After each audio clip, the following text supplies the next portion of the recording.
امام حسن بصری رحمت اللہ علیہ فرماتے ہیں گناہ سے باز آئے بغیر توبہ جھوٹوں کی توبہ ہے. حوالہ رسالہ قشیریہ پیج نمبر 202. لہذا گناہوں سے سچی توبہ کرنا ہی مقبول ہے. یا ایھا الذین آمنوا توبوا الی اللہ توبۃ نصوحا.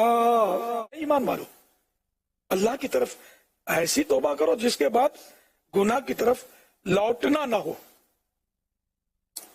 حضرت عمر فاروق اعظم رضی اللہ عنہ نے اور دیگر صحاب نے فرمایا توبہ نصوح یہ ہے کہ توبہ کے بعد آدمی پھر گناہ کی طرف نہ لوٹے، ریورس نہ ہو، گناہ کی طرف پلٹے نہیں.